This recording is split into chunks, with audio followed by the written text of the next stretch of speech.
Hello guys, welcome to episode 90 of Minnows to Kings. We're at the end of our season 11 campaign. We've got the season review today. It's been a very successful season for us, reaching the semi-final of the Europa League. But we're going to go through the season review as per normal. We're going to look at the signing of the season. Apparently the signing of the season is listed as John Avenatti, which I would tend to agree with. He's been a very good goalkeeper for us. He's actually picked up 3 assists as well. The only thing that does concern me still is his lack of ambition. He's got some great attributes for a goalkeeper, and he is improving as well. If we have a look at his attributes here, there is some improvement. He does have, there's lots of up arrows as well. His value is slightly increasing as well compared to what we paid for him, which is good. Obviously, that once the league does grow again, that will increase again. Stefan Dokic, another good signing for us. Unfortunately, missed a large portion of the season with his broken leg, and he didn't join in time for us to get him registered for the early stages of Europe. So we've only actually seen Stefan Dokic once this season in episodes, which has been unfortunate. Anthony Mante came in for £500,000 from Aruca. Played 45 games for us with 18 assists. Now, obviously, these are very inflated due to the league that we play in. We've won it for 10 years in a row now. So they are inflated stats, really. But fullback is an area that has been a weakness at this club for quite some time. He does have some good attributes. But, like I say, fullback is an area that we have struggled with. Theo Ailton came in on loan from Manchester United. Didn't really feature too heavily for us. And he will be going back to Manchester United. And I've kind of annoyed their manager as well with his lack of game time and playing him out of position. So loans from Manchester United in future may be a little bit difficult. Jeremias Alfonso, the board are very disappointed with him apparently. It's because we paid £5.5 million for him, although he has been a very good player, and he is valued more than what we paid for him now. And again, he is improving. He's consistent as well, which is really good. Jem Prout, another one, came in from Manchester United. How much did we pay for him? £850,000. Again, another decent player for the level that we are currently operating at. 16 goals and 16 assists across the season, which was great. Masoudi came in second half of the season. He's got some really good finishing. I brought him in as a bit of a panic buy to replace John Avila. But we didn't pay too much for him, £1.2 million. The board are pleased with it. There is potential, once the reputation increases, for a profit there. Franco Verster only cost us £475. The board are disappointed with the signing, possibly because of his wage. He is on slightly high wages. But again, it's one more to flip than anything else. As is Alexander Tomic, another one that the board are disappointed with. Hasn't really featured for us. As far as the season results go, again, another comfortable domination of the league. 28 games played, 28 games won. John Avila bagged 45 league goals. We have increased our average attendance to just under 2,000, which is almost 50%. Obviously, as the club grows, that will keep improving. We need to get that to the point where the board will allow us to expand the stadium so that we can play all of our European games at our stadium as well. That would be great. Trey Penny, we did beat Trey Penny in the final. And going forward into next season, I'm going to try and get some loans to these clubs that are appearing in Europe. Try and loan some of our fringe players out to them. Hopefully get the reputation of these clubs improving as well, to aid in growing the nation. Champions League, it was a very good campaign for us, picking up 7 points with the 2 wins against Benfica and a draw against Roma. We're getting close to qualifying for the second knockout stage of the Champions League, but we had 2 fantastic 3-1 results against Benfica. John Avila bagging 14 goals there again. In terms of the Europa League, again, very good. Wins in all of our... it's showing that as a win, but it is a draw. Knocking out Club Brugge, Hertha Berlin and Sturm Graz. It's also showing that as a win, but we actually lost that one 3-1. So that is a little bit of a bug. But then obviously succumbing in the semi-final to Manchester United, which was disappointing. And the San Marino Cup as well, 10th season in a row that we've won that. John Avila, again, the top scorer. The moments to remember were the 12-0 win, was biggest win against La Fiorita. Martinez bagged 5 in that one. Alfonso a hat-trick, Avila a hat-trick, and then Andrea Ottaviani, our Samorise quota. Again, a decent player for a Samorise player. The match to remember was a 3-2 win over Sparta Prague for some reason. And then goal of the season has gone to Jem Prout. Accurate finish from 28 yards. He actually bagged 4 goals in that 11-0 win over Fiorentino. Financially, reputation should grow after our semi-final. It's been a decent season for us in terms of that. Sponsorship's gone up slightly. Broadcast revenue is down, although we don't actually get paid that until later on. We get some unallocated prize money and TV revenue money from the Champions League. Corporate hospitality is up. Competition prize money up 6 million over last year, which is great. And match day has gone up as well. Shirt sales, Avila has sold the most with Martinez, Revolta, Tanner and Selva. There, as far as the lineup for the season, John Avenatti, Mante, Bono, Bosisio and Begueno has managed to sneak in there. I'm surprised at that, although he did actually play more games than Dokic for us, I believe. Obviously with Dokic's injuries. Traore is also in there. Didn't really feature too heavily for us. But Prout, Moon and Ottaviani, and then Avila and Martinez, the other two in there. Accolades wise, we have broken a few records. Club awards, first of all though, we've got Avila as the fans player and the young player of the season, with Avenatti as the signing of the season. Goal of the season, as we said, was Jem Prout. John Avila managed to bag 71 goals over the course of the season for us, with Ottaviani picking up 24 assists. Camilo Martinez bagged 14 Man of the Match awards, and the highest average rating was John Avila. Competition awards, these are from last season. Ottaviani was the San Marino player of the season. Selva was the San Marino youngster of the season, and then John Avila picked up the top goal scorer. In terms of records, most overall goals by a player in a season has now gone to Avila, obviously replacing Nicolo Kudrig there. Martinez, I believe that's a joint record. Most league appearances, Luca Brizzi has moved on to 206 now. Alfonso, as we've discussed, is a record transfer, but we did bring in 4 million for Gines Romero, who again is a very good player now at RB Salzburg. He's done okay for them, really, hasn't he, in the Champions League? 2 goals and 4 assists with a 7.29. So he's not done too badly for him, but we did make a decent chunk of profit on him. So that is the season review. New record average attendance, as I've said. Unbeaten again. And some players inducted into the overall best 11. The ones inducted have John Avila, who's now got 122 goals in 66 appearances for us, and David Bosisio is in there now. I believe he's picked as the defensive midfielder here.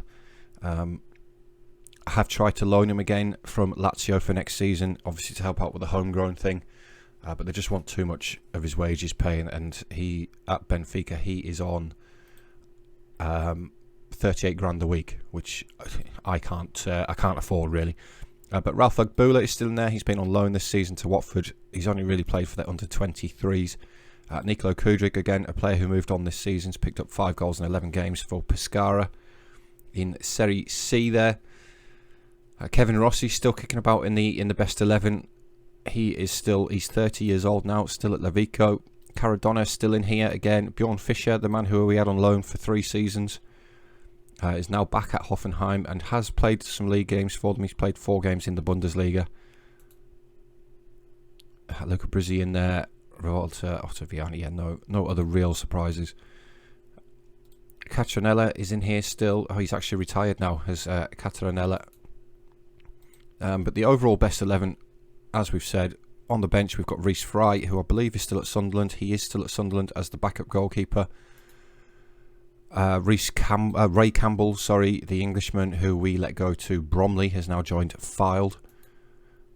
Sergei Sonogo, who I believe is back in the Ivory Coast for San Pedro, another one of our former players. Tanor, his contract is up this season. He will be leaving the club, unfortunately. I tried to bring in some money for him, but nobody's really interested. The same with Chris Chappell another one who will be leaving. And Javi Andro, who we did move on to Turel back in Spain. Was a good player for us at the time. Next season's club vision is obviously win the league, win the cup. They want us to reach the playoff minimum for the Champions Cup, which is fine. I still got this set piece one on, but we'll just accept it. We're also going to send the guys off on their summer break. Retain the title. We reached the latter stages. No, aiming to reach the Champions Cup proper. Oh, they didn't like that one. That sounds a little ambitious. I'll just tell them I've got carried away. Yeah. And we'll discuss promises when they come back. That's fine. I nearly messed that up. Nearly messed it up. Next season, obviously, I've got a busy summer ahead. We need some centre-halves. Although I have signed some players and they are currently out on loan. They're not quite up to the standard of these. But hopefully, with the reputation increasing, the league reputation increasing, once the season ticks over as well, there's potential to bring some better players in. Al Duhal is still after John Avia. John Avia may be moving on if I can bring in the right sort of fee for him. I'm concerned about his consistency, but if I can bring in the right sort of fee and bring in somebody who is a suitable replacement, then there's potential for him to move on. This is one of the centre halves that we have got coming in. Maurice Alida. He's okay. He's got some good physicals. He's resolute as well. I don't like this gets forward whenever possible for a centre half. I know he's as a right back there, but he hasn't really got the attributes for a right back. He's not really a crosser or anything like that. He's more suited to centre half, so we may have to try and get him to forget about that. The other one is Kevin Engelhardt, another centre half with some good attributes for a centre half. He may be a starting centre half for us next season. A couple of the trial players as well. I don't know why we can't see all of their attributes that are at the club. It seems like a bit of a bug to me, that. But these are players to potentially flip. They're all joining us for a free, basically, when they turn 18. I'm gonna click forward a little bit. Hopefully, we can get to the point where the coefficients and stuff like that do change over. We're currently in 51st place, but we have earned a 21 this season. That puts us up to a 54 overall. So you can see here that there is quite a few teams that we're going to go above, like teams like Brentford. Who have we got here? We've got Partizan, Rangers, Nice, Marseille. There's a few teams there that we are going to go above onto a 54. That could potentially see us move into a third seed spot. San Marino currently in 26th as well, but again we have added quite nicely to that, so San Marino is going to move up at least a couple of places there, which would be fantastic. But we do need to start getting some of these other European teams performing better in Europe, so we can start earning some better coefficients for them.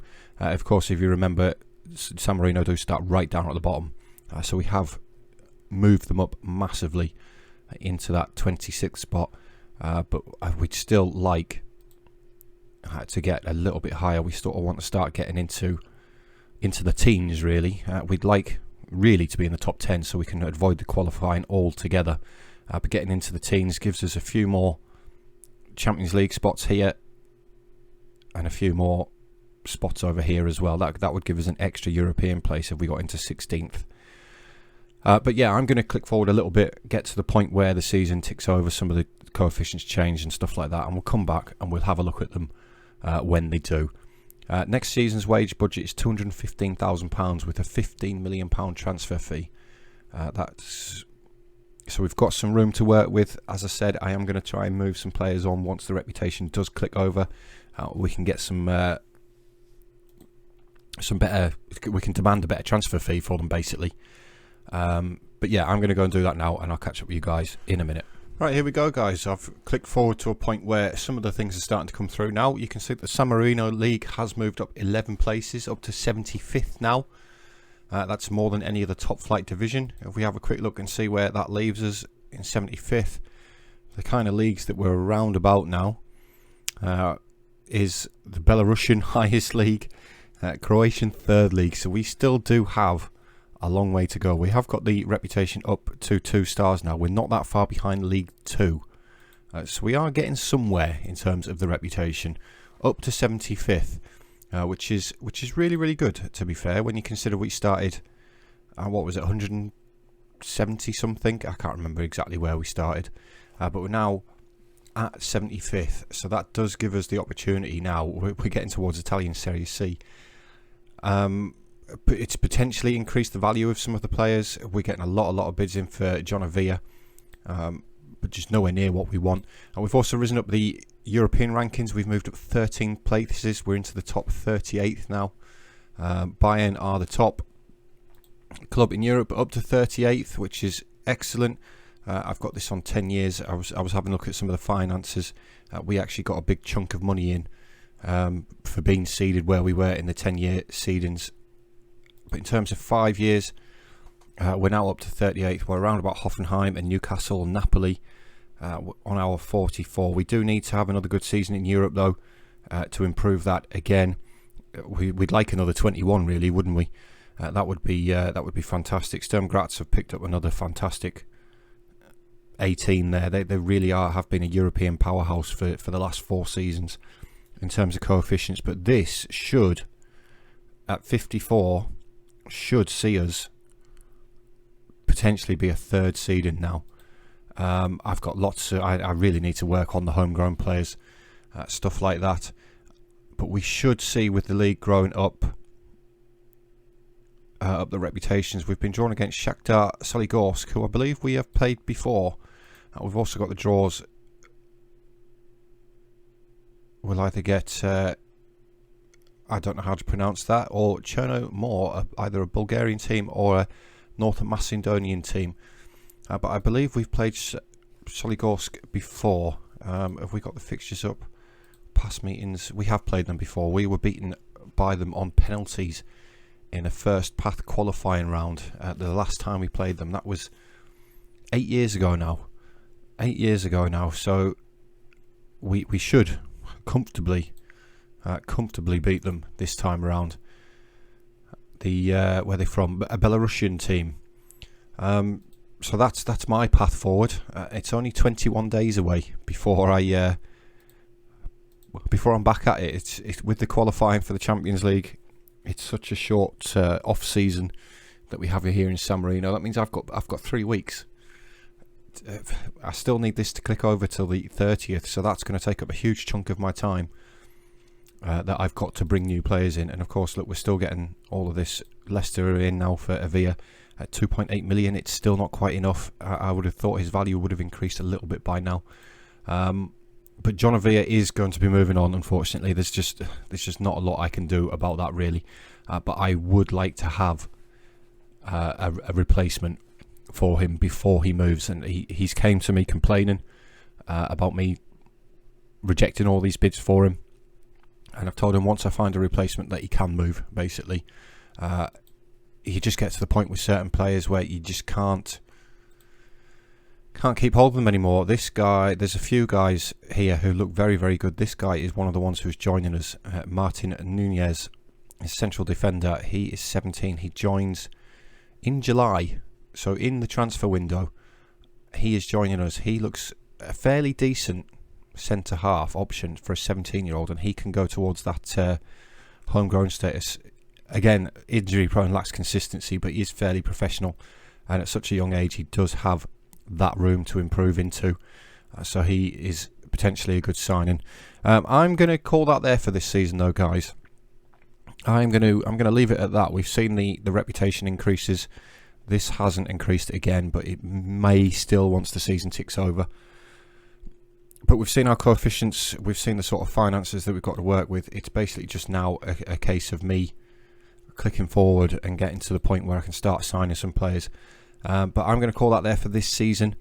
We are going to come back for the start of next season, hopefully with some transfers, hopefully with we're in the Champions League group stages again. We should be able to. We're fairly comfortably getting through the qualifiers now, to be fair. So thank you very much for tuning in for Season 11. As always, I've been Dean. And I will see you all in the next episode for the start of Season 8. Cheers, guys.